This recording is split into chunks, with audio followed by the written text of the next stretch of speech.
Hola, Ranting Dragon aquí con un nuevo video. Y hoy les quería hablar de otro personaje mitológico, uno que es de mis favoritos. Y justamente se trata de Tamamo no Mae, que es básicamente la waifu perfecta y a la vez la peor waifu. Su historia es relativamente trágica. Comienza más o menos así. Durante la dinastía Shang en China, apareció un zorro que se volvió practicante de magia, ¿no? Ya saben, ¿no? El mito del kitsune, o en el caso de China creo que son Huli Jing, creo que es la palabra correcta. Se volvió practicante de magia y básicamente dedicó su vida a eso porque quería ser humano. Esa era como su meta, ¿no? Un día volverse humano. No le salía del todo bien, no consiguió lo que quería. Mientras tanto, después de mucho tiempo de estar entrenando, ocurre que la diosa madre de todos, Nuwa, una diosa serpiente con un carácter muy duro, quien era quien decidía quién gobernaba China,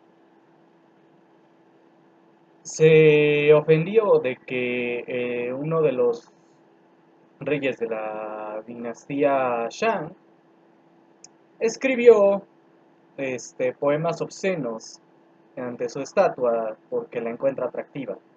Ese tipo era un pervertido. O sea, esto es algo que es este, la trama central de la investigación de los dioses, conocida también como Feng Shen Yangi, creo que se pronuncia, y Ho Shinengi en japonés. Sí, estamos hablando de esa misma historia y estamos hablando de ese mismo rey y justamente estamos hablando de cierta kitsune relevante para esto. Ah, la cosa ocurre así. Ofendió tanto a la diosa serpiente. Esta diosa básicamente hace la declaración: a la dinastía Shang se le terminó la suerte y este va a ser su último gobernante. Bajo esta declaración decide planear una estrategia en la cual envía a tres espíritus cambia forma. Una es un tipo de laúd de piedra, otra es un ave y la otra es Daji, que es una kitsune. Les dice, tienen la obligación de ir, ustedes tres hermanas cambiaforma, legendarias, tienen la obligación de ir y destruir ese reino, como ustedes lo vean mejor. Ya vemos por dónde empieza la cosa. Y les dice, y a cambio de castigar al rey, voy a convertirlas en humanas. Y era la meta de estos tres espíritus, ser humanas, porque pues es como la gran mayoría de los espíritus en la mitología, no les gusta su estatus de animal o cosa porque saben que no son espíritus de mucho rango en esa situación, excepto cuando los kitsune realmente ascienden y ya empiezan a subir de rango, pero de todas formas van ganando más humanidad, al punto de que los que son llamados Kuko, que son básicamente alcanzaron la iluminación budista del vacío, de ahí viene el Ku, son humanos. O sea, son físicamente humanos y eso cuando toman una forma física porque no la necesitan. Pero Daji solo era el clásico Kyubi no Kitsune con una actitud horrible. Y pues hizo su trabajo como se lo pidieron. Ve y destruye el reino. Y lo hizo tan bien, que cuando básicamente destruyeron su forma humana, básicamente la humana que había poseído, y ejecutaron al rey, llegó y dijo así como, ¿y dónde está mi premio? Ya es hora de que sea humana. Es que te pasaste de verga. O sea, básicamente la rechazó su jefa, eso también es un hecho. O sea, muere en su forma humana y básicamente le dicen, no, es que no vas a ser humana nunca, porque lo que hiciste fue demasiado inhumano. O sea, básicamente le dicen, es que sí te pasaste de lanza. Y eso deja muy herida a este espíritu y básicamente decide que se joda la humanidad. Y a partir de este punto viaja por toda Asia.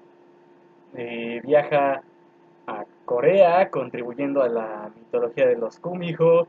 Viaja a India, donde también hace lo mismo de tumbar un reino.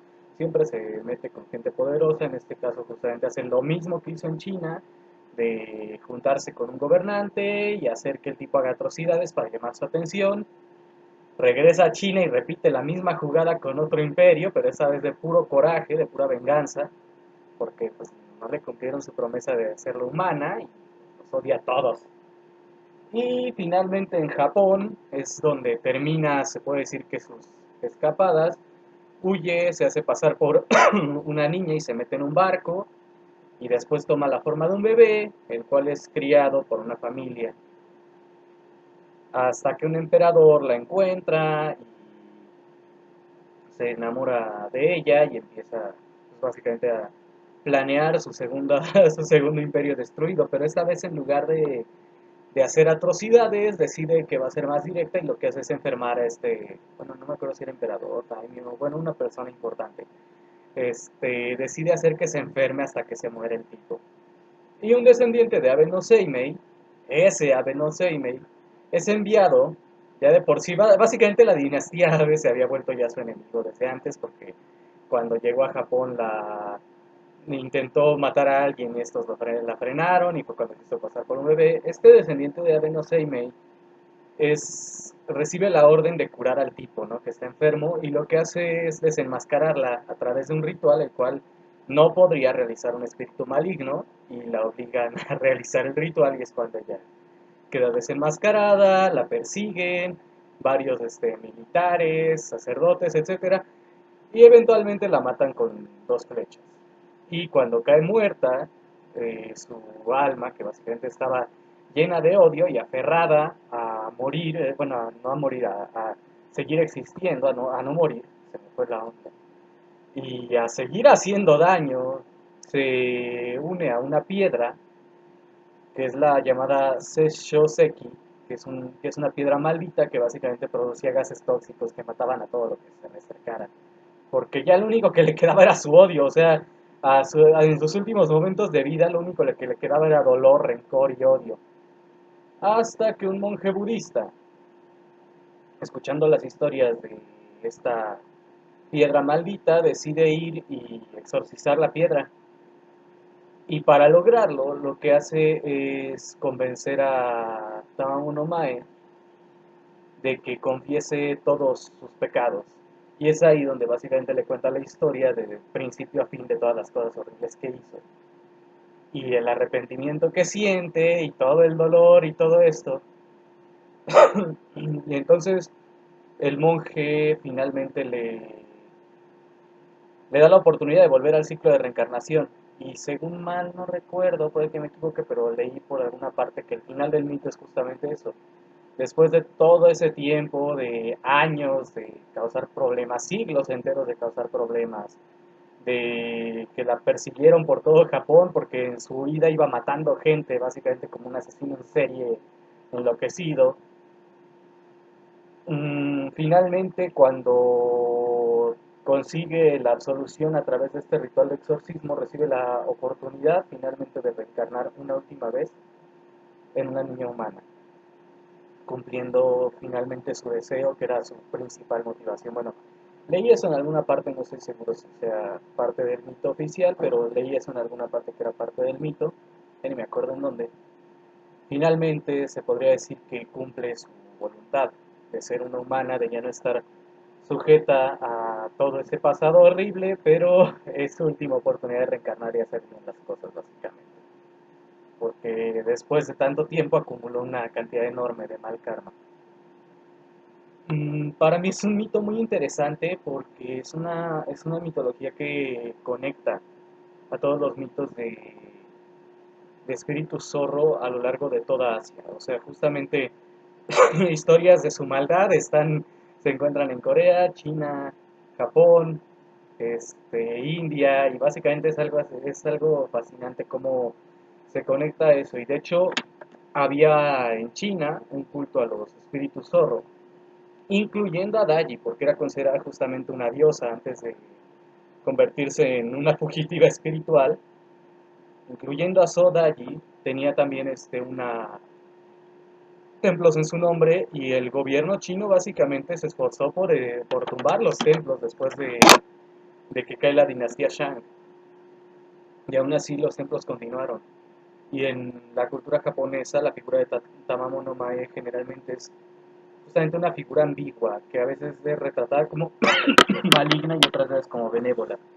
Y siempre retratada como de esta forma que nos recuerda a una figura que es básicamente una mujer muy hermosa, pero muy cruel, que no tiene buenas intenciones hacia nadie, y es algo que es muy común en muchas culturas también. Entonces es un personaje bastante interesante. También esta ambivalencia moral de que realmente no es que elija el mal, sino que el mal va hacia ella. O sea, cada que intenta huir y empezar de nuevo, simplemente acaba involucrada en alguna situación que la hace sentirse tentada a repetir los errores del pasado, a no salir de eso, hasta que termina tocando fondo, en muchos sentidos. Y no es sino hasta que justamente el budismo y todas estas disciplinas de reencarnación, de perdón, llegan e influyen en la cultura que básicamente ella se libera. Finalmente, después de que la piedra ya no tiene su espíritu, es destruida y los pedazos salen volando por toda la región de Japón y terminan convirtiéndose en objetos como mágicos, a pesar de que ya no tienen la maldición y ya no tienen su alma. Entonces es un personaje que a mi parecer es muy interesante en cuanto a esta ambivalencia ética y moral, de que realmente no le importa hacer el bien o el mal, lo único que le importaba era cumplir sus metas, y en el camino a cumplir sus metas se llenó de tanto odio y venganza hacia los humanos que ya se le olvidó completamente hasta el último segundo de su vida, se puede decir que su meta era ser una humana.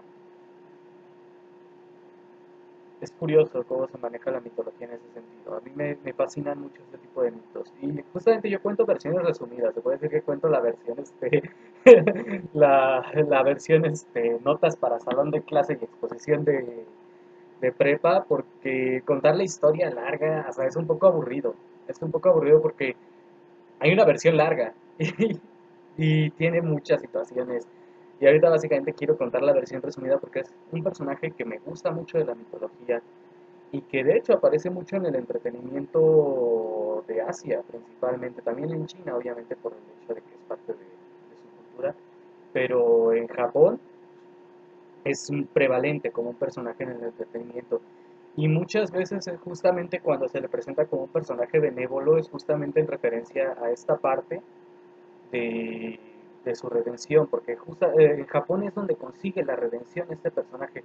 Para mí eso también es muy interesante, porque es un personaje que a pesar de ser básicamente una genocida, eh, traicionera, mentirosa, embaucadora y destructora de reinos, aún así no es incapaz de obtener la redención a través de la espiritualidad.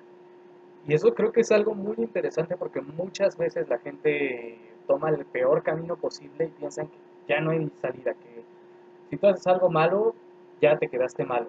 Y también la sociedad los va a tratar así, o sea, si alguien hace algo que socialmente no es aceptable, ya, adiós. Yo pienso que sí es posible la redención. Obviamente que hay gente que sí dices, oye, es que ya te pasaste de verga. Pero yo pienso que sí es posible, al menos internamente, lograr la redención. Obvio hay gente que sí se merece la pena capital. En Japón, de hecho, hay ciertas reglas muy estrictas respecto a eso. Hay gente que sí se merece ir a prisión. No es como que digas, ay, vamos a perdonarlos a todos ciegamente. Pero yo pienso que es total y enteramente posible que alguien, a pesar de todo eso, básicamente alguien que tocó fondo, que ya recibió sentencia de pena capital, al menos pueda irse en paz consigo mismo. Al menos pueda decir, ok, sí, todo lo que hice, me arrepiento. Y terminar así. En lugar de terminar con odio, con resentimiento, con nervios, decir, bueno, sí, ya, me toca que me ejecuten, pero al menos ya no, ya aquí se termina. A partir de aquí, si reencarno o lo que sea que pase en el otro lado, pues ya, se acabó. O sea, ya borrón y cuenta nueva. Y hay mucha gente que obviamente no va a llegar a eso porque van a ir a prisión, pero no van a ir a la pena capital. Y yo pienso que incluso si es cadena de por vida, incluso si son, ¿qué? 100 años de cárcel o una cosa así que digas, no, pues no voy a sobrevivir a tanto tiempo. al menos hay forma de que pueda uno internamente conseguir esa paz, de que pueda uno conseguir la redención. Y me gusta ese simbolismo en este personaje. Muchas veces cuando es representado como un personaje maligno, pues es como, un monstruo malvado y ya, pero a mí me gusta justamente esa profundidad de lo último de su historia, de que a pesar de toda esa maldad y a pesar de que básicamente es en los últimos segundos de su vida, al final logra esa redención. Y yo pues, a lo mejor porque justamente yo pienso eso de que nadie está exento de redención, aunque no por eso significa que puedas liberarte de un castigo, porque yo era un ojete. O sea, yo era el tipo de persona que, o sea, no soy así como, no era un maltratador de animales, ni un misógino, ni cosas así como de lo que era polémico, pero yo era el tipo de persona misántropa, que no le gustaba hablar con la gente, que básicamente trataba a todos con desconfianza, con o sin justificación, y eso me llevó a básicamente tratar muy mal a personas injustamente cuando era un adolescente.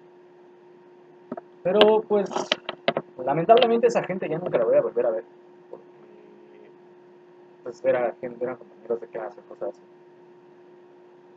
Pero yo espero que esa gente que le tocó que los trataron mal injustamente, pues ya estén mejor en la vida.